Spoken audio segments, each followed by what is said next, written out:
이렇게 해서 우리의 앞에까지의 테마가 경제론 테마였다면 지금부터 다룰 세 개의 테마는 시장론의 테마다. 이렇게 또 구별해 볼 수 있겠습니다. 자, 시장론의 첫 번째 테마.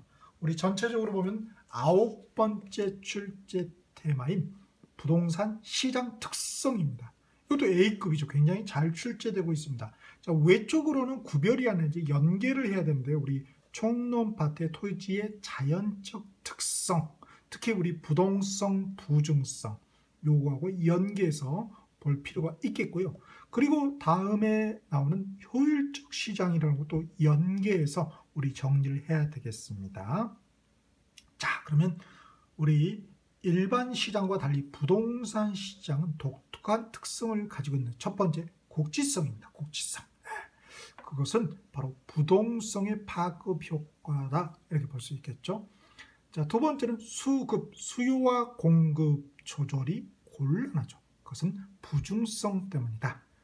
다음에 결국은 이런 여러 가지 이유로 해서 부동산 시장은 불안정 경쟁 시장을 띠게 된다. 그래서 그 이유는 부동성, 우리 부중성 또 개별성 때문이다 라고 정리할 수 있겠습니다. 자, 뒤에 우리 효율적 시장하고 연계해서 보면은 효율적 시장이 세 가지의 종류가 있죠. 약성, 중강성, 강성 효율적 시장이 있는데 그 중에서 우리 부동산 시장은 중강성 효율적 시장에 해당이 된다라고 정리할 수 있죠. 자, 기출을 통해서 부동산 시장 특성의 핵심을 간파해 볼까요? 자, 기출 63페이지 보겠습니다.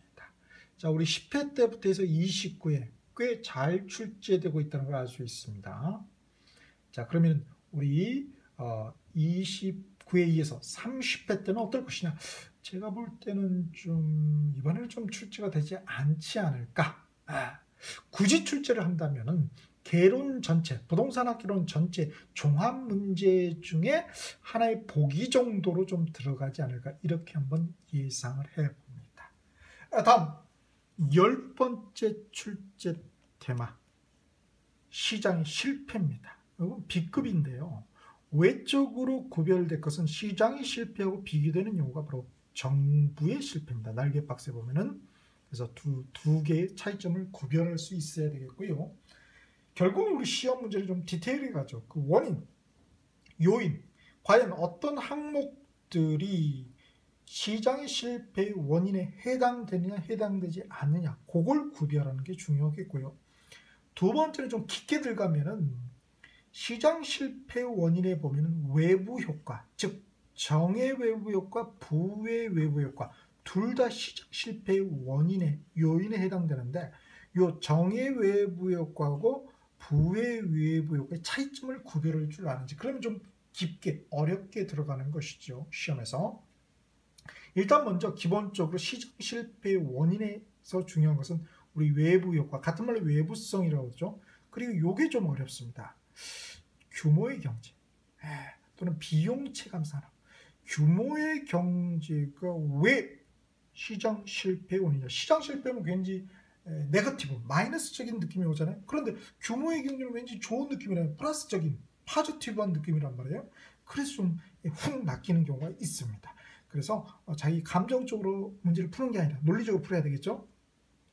밑에 두 번째 필기체 화살표 보면은 규모의 경제는 대기업이 달성 가능합니다 라는 것이죠. 결국 독과점으로 기억합니다. 독과점. 그래서 규모의 경제가 시장 실패의 원인에 해당된다라는 것이죠.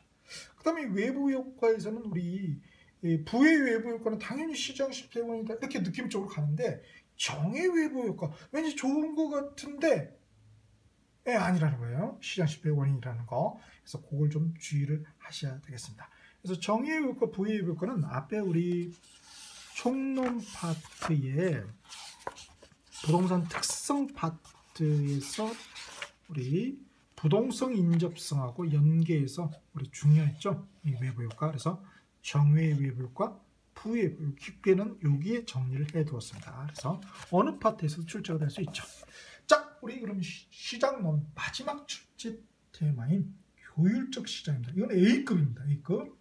그래서 외적으로는 이제 연계해서 부동산 시장 특성하고 연계해가지고 그래서 여기 있죠. 중강성 효율적 시장이라는 거 정리를 해야 되겠고요. 내적으로 이제 중요한데 약성, 중강성, 강성 효율적 시장의 차이점을 과연 우리 수험생들은 구별해낼 수 있겠는가? 객관식은 결국 뭐다? 어떤 차이점을 구별해내는 것이죠. 자, 효율적 시장의 종류는 크게 세 가지가 있어요. 약성, 중강성, 강성이 있는데 시험의 포인트로 잘 나오는 것은 초과 이윤, 같은 말로 정상 이상의 이윤.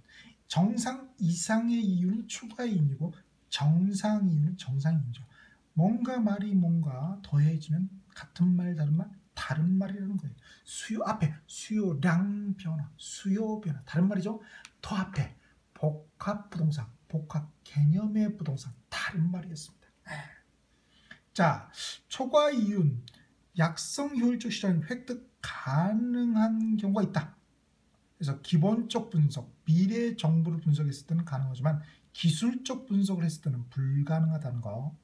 그리고 중강성 효율적 시장에서 역시 정상 이상의 이윤, 즉 초과 이윤 획득 가능한 경우가 있다. 어떤 경우다?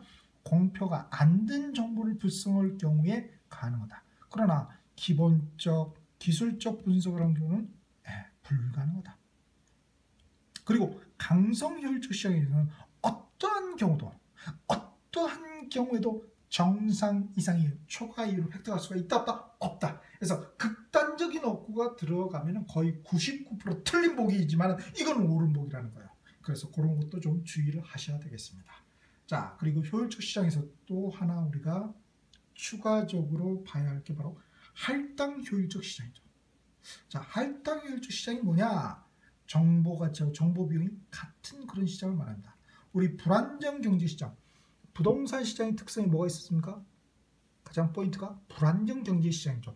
이 불안정 경제 시장을 연계해 봤을 때 비록 불안정 경쟁 시장이라 할지라도 정보 가치하고 정보 비용이 같게 되면은 비록 불안정 경쟁 시장이지만 할당 효율적 시장이 될 수가 있다 없다? 있다라는 것이죠. 그래서 그 뒤에 보면 불안정 경쟁 시장일지라도 할당 효율적일 수 있다라는 것입니다. 자, 그러면은 효율적 시장 기출 분석을 해볼까요? 아, 그렇죠. 부동산 시장 특성 했고 시장 실패를 하지 않았네요. 그죠? 시장 실패는 67페이지, 기출 67페이지를 한번 펴보실까요? 자, 기출 67페이지를 펴보시면 시장 실패가 나와 있죠. 자, 10회 때부터 해서 29회까지 잘 출제가 되고 있죠. 예전에는 굉장히 두 문제씩 출제는 굉장히 중요하게 다뤘는데 최근에는 한 문제 정도 이렇게 출제를 하고 있습니다. 그래서 보면은 29회 때도 냈단 말이에요. 그러면 우리 30회 때는 좀 쉬어가지 않을까 이런 생각을 해봅니다. 그러나 좀 더 깊게 낸다면 그렇죠. 외부 효과하고 연계해가지고 문제를 낼 가능성이 높겠다라는 거 한번 예상해 볼 수 있겠고요. 효율적 시장은 기출 70페이지를 한번 보겠습니다. 자, 기출 70페이지. 자, 11회 때부터 28회까지 쫙 잘 나오다가 26, 27, 28 연달아서 내다가 조금 많이 먹었어요. 배부르니까 좀 쉬었죠. 그럼 29회 때 쉬었단 말이에요. 30회 때 그렇습니다. 상당히 출제될 가능성이 높겠다. 그래서 효율적 시장. 그래서 그러면은 제가 볼 때는 22에 27에 있죠. 종합이라고 돼 있죠. 종합이라고 돼 있는 게 있고 기출에 보면은 분석에 어떤 종합 문제라는 게 있습니다. 종합은 그 테마 자체를 종합한 문제이고요. 종합 문제는 다른 테마나 부동산하고 이런 전체적인 그런 테마 이렇게 보시면 될 것 같아요. 그래서 효율적 시장 자체 종합에서 그렇게 출제하지 않을까라는 것을 한번 예상을 해볼 수 있겠습니다. 자, 이렇게 우리 시장론, 세 개의 테마, 부동산 시장 특성, 시장 실패, 효율적 시장에 대해서 다뤄보았습니다.